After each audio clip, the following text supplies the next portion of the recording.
qui a commencé à aller bombarder des populations qui ne demandaient rien.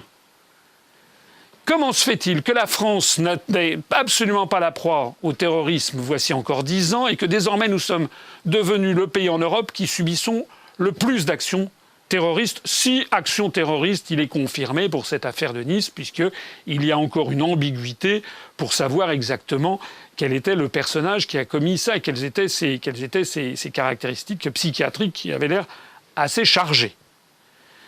Il ne faut pas s'étonner que lorsque la France appartient à l'OTAN et à l'Union européenne, et que de ce fait nous nous alignons sur les États-Unis d'Amérique, nous nous alignons sur une politique agressive.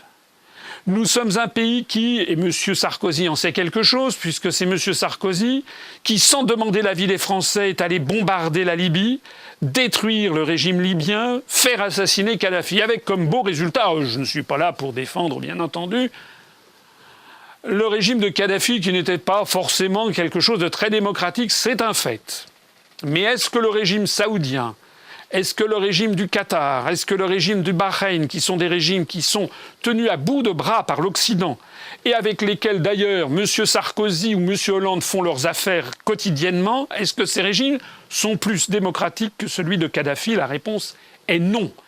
Ce sont des régimes plus dictatoriaux et qui ont une attitude, notamment, je pense à l'Arabie Saoudite, vis-à-vis des femmes, par exemple, ou de toutes les minorités, qui est absolument contraire à toutes les conventions des droits de l'homme et à la charte, à la Déclaration universelle des droits de l'homme.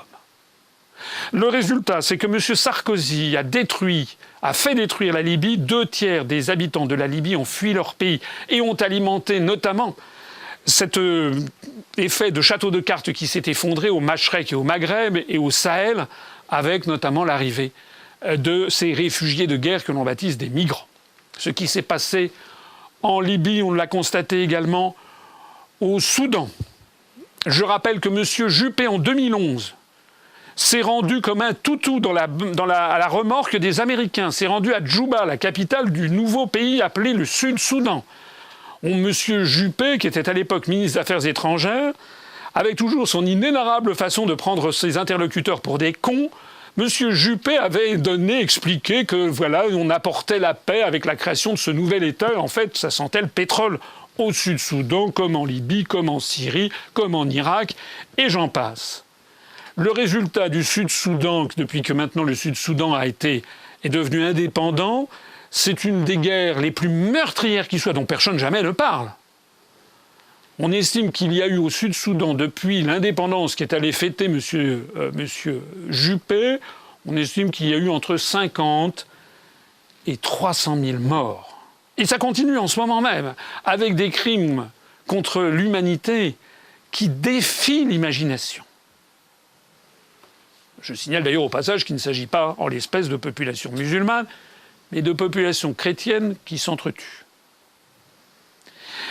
Je signale également que l'Occident, dans la foulée des États-Unis d'Amérique, porte une responsabilité écrasante dans ce qui se passe en Syrie. Je rappelle que l'origine du problème syrien vient tout simplement du fait qu'il devait y avoir un pipeline qui devait relier le Qatar à la Turquie pour expédier du gaz vers l'Europe de l'Ouest et ainsi contourner l'approvisionnement russe.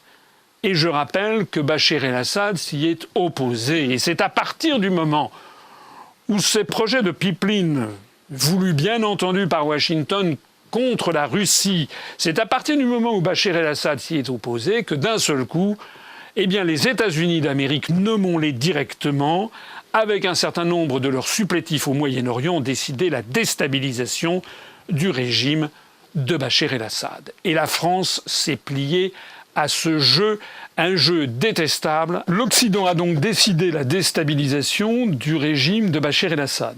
Tout le monde le sait. Et tout le monde sait également que, selon des manœuvres tortueuses venues des États-Unis d'Amérique, où on a des fins stratèges qui finissent par se prendre les pieds dans leurs propres intrigues, eh bien tout le monde sait que ce sont les États-Unis d'Amérique et leurs supplétifs qui ont commencé à avoir partie liée avec des mouvements terroristes. Tout le monde sait que M. Laurent Fabius, ministre des Affaires étrangères, avait dit que Bachar el-Assad ne méritait pas d'être sur la terre et qu'il avait dit que le front Al-Nosra, qui ensuite a été classifié officiellement parmi les mouvements terroristes, faisait du bon boulot. Allez demander, si vous connaissez des gens qui travaillent dans les services de renseignement français, allez leur demander ce qu'ils savent du trafic d'armes et du trafic d'argent dont a bénéficié le prétendu État islamique. Allez leur demander. Il est devenu désormais de notoriété publique que derrière le prétendu État islamique se cachent à la fois les États-Unis d'Amérique, l'Arabie saoudite, le Qatar et également la Turquie, qui a assuré notamment l'évacuation du pétrole vendu par Daesh sur les champs pétroliers, notamment du côté de Kirkouk. Ça a été d'ailleurs confirmé par un grand magazine bulgare qui s'appelle Troud, qui a expliqué il y a quelques semaines qu'il y a une partie de l'essence qui était vendue en Bulgarie, pays membre de l'Union européenne, était livrée en provenance de l'État islamique via la Turquie, et paraît-il que c'était le fils du président Erdogan qui avait participé dans toute cette affaire. En réalité donc, et ça de plus en plus de Français le savent, parce que grâce à Dieu, il y a maintenant Internet qui permet aux Français de se renseigner. Et c'est ça qui a fait que lorsque M. Valls s'est rendu à Nice, il a été accueilli par des sifflets. Parlez autour de vous comme je le fais. Renseignez-vous, vous verrez que beaucoup de Français commencent à comprendre ce qui se passe. Ce qui se passe, c'est que la France a une responsabilité écrasante dans toutes ces opérations. Voilà ce qui se passe. Le drame, c'est que dans nos sociétés, tous les mots ont perdu leur sens, ont été vidés de substance par des escrocs de la politique et des escrocs de la pensée politique. Les mots sont vides de sens. On a les États-Unis d'Amérique, la France, etc., qui n'ont à la bouche que les mots de démocratie, mais lorsqu'un pays s'exprime, comme ça a été le cas des Britanniques, qui ont à une majorité de 52% des Britanniques décidé de sortir de l'Union européenne, examiner ce qui s'est passé en Europe et en France en particulier, dans les grands médias, où l'on a agonie d'injures les Britanniques pour avoir fait ce choix parfaitement démocratique. Et où on a d'ailleurs considéré que ce choix devait être remis en cause. On a mis en ligne, on a fait circuler, on a contribué à faire circuler à ce propos les déclarations de Mme Ségolène Royal à la BBC où Mme Ségolène Royal est présentée comme une femme très dangereuse. Nous ne ferons pas l'erreur de David Cameron, rassurez-vous. Nous n'allons pas faire de référendum pour la sortie de la France de l'Union européenne, ça je puis vous l'affirmer. Parce que nous savons comment ça marche. Nous savons. Nous ne le ferons pas. Nous ne le ferons pas. En tout cas, les responsables politiques qui sont... Non, nous croyons en la démocratie, mais nous croyons aux bonnes questions par rapport aux bonnes réponses. Parce que la bonne question, ça n'aurait pas été est-ce que vous êtes pour... Well, I don't think it's democracy if you only think one answer is right and the other is completely unacceptable. Je vais vous expliquer. La bonne question, c'est pas de savoir oui ou non ce que vous voulez sortir pour l'Europe, parce qu'à ce moment-là, les gens votent pour autre chose. Ils votent pour changer de gouvernement, ils votent parce qu'ils ont compris qu'ils sont instrumentalisés dans un vote, etc. La bonne question, c'est quelle Europe voulez-vous ? Est-ce que vous voulez une Europe qui s'occupe de ceci? Est-ce que vous voulez une Europe qui s'occupe de cela? Est-ce que vous voulez une Europe approfondie? Est-ce que vous voulez une Europe qui s'engage sur telle et telle valeur? Là, ça aurait un sens. Donc, là, à ce moment-là, on peut faire des débats démocratiques au sein d'un pays pour savoir ce que veulent les citoyens par rapport à... Madame Ségolène Royal, avec un mépris de classe, avec quelque chose qui est révulsant. Mais qui est cette dame pour décider que les Français n'ont pas le droit à la parole? Qui est-elle, Madame Royal? Elle n'est que le mandataire du peuple français, comme M. Hollande et comme M. Valls, et comme M. Sarkozy et comme M. Juppé. C'est tout ceci mis bout à bout qui mène au sentiment que vivent le peuple français, mais aussi le peuple britannique, le peuple allemand, le peuple américain, qui est que tout a été verrouillé par une oligarchie impitoyable qui a mis la main sur le pouvoir politique, le pouvoir économique, et qui force petit à petit le peuple français, par exemple, à s'accommoder d'un retour à un esclavage des temps modernes, où l'on fera voler en éclats tout ce que nos parents, nos grands-parents, nos arrière-grands-parents avaient obtenu. Je m'adresse ici aux plus jeunes.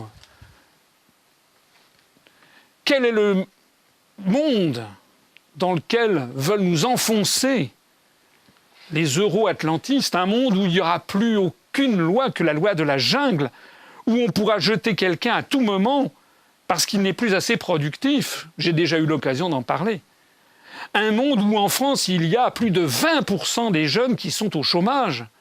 Et je ne tiens encore que les comptes avec un chômage tout à fait des chiffres officiels. Donc c'est tout ceci qui, mis bout à bout, fait que la marmite est en train de bouillir en France et que de plus en plus de Français, il suffit de dresser l'oreille, disent que ça ne peut plus durer. Que tant de cynisme, que tant d'aveuglement, tant de surdité vis-à-vis du peuple français ne peut déboucher que sur, sinon une révolution, du moins des actes de plus en plus désespérés. Alors c'est dans ce cadre que, malheureusement, eh bien, il y a des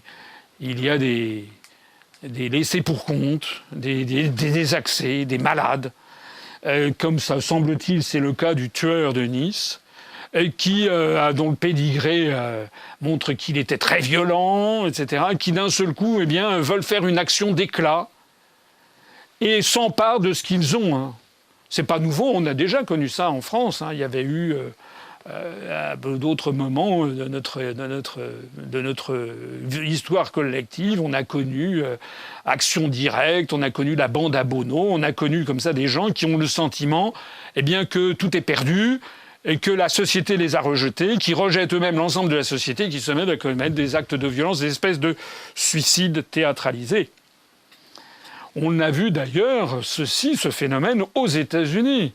Aux États-Unis, en 2014, il y a 2 ans, en Californie, Elliot Gardner, je crois, a été un jeune qui a pris sa voiture et qui a foncé dans le tas et qui a fait 6 morts en visant les passants sur les routes.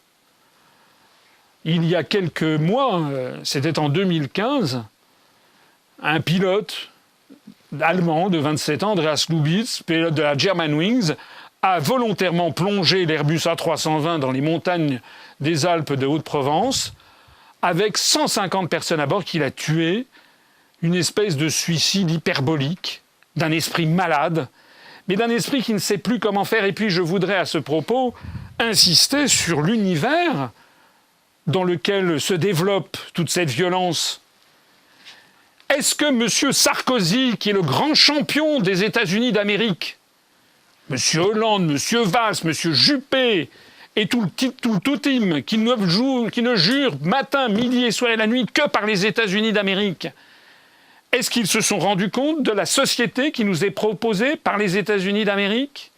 Est-ce que vous avez regardé les séries, les films américains où ça tire dans le tas tout le temps ? Tout le temps, dans tous les films, ça tire dans le tas. Tout le temps, c'est des sujets d'hyper-violence. Comment est-ce que vous pouvez imaginer un instant que tout ceci ne finit pas par percoler dans les esprits fragiles ou dans les esprits malades de gens qui sont par ailleurs des laissés pour compte ? Valls se claironne à qui veut l'entendre que de toute façon, il y aura d'autres victimes. C'est du jamais vu. Les Français n'ont pas élu un président de la République pour que le chef du gouvernement qu'il nomme ensuite explique aux Français que de toute façon, il ne peut rien pour eux, que de toute façon, il paraît qu'on le dit aux enfants des écoles, maintenant, il va falloir vivre avec le terrorisme, et que de toute façon, eh bien, il y aura d'autres victimes. Et puis alors, à la droite, et à l'extrême droite en particulier, alors là, c'est évidemment haro sur l'islam, haro sur le grand remplacement en France, et ceci et cela. On ne dit pas un mot, comme je le soulignais tout à l'heure, que parmi, malheureusement, les 84 morts, il y en a quand même au moins 16 qui étaient des musulmans, pas un mot. On ne dit pas un mot de ce que la France fait partie de coalitions qui sont extrêmement meurtrières. Est-ce que les Français peuvent réaliser ce que peuvent penser de l'Occident les peuples du Moyen-Orient, en particulier en Irak, en Afghanistan, au Pakistan, qui depuis maintenant plusieurs années ont vécu 15 800 ou 700 ou 800 tueries de civils, comme celle que nous venons d'avoir, 15 800. Est-ce que les Français peuvent le comprendre et peuvent comprendre que nous sommes lancés dans une politique de dingue et que la France doit absolument cesser au plus vite notre participation à cela.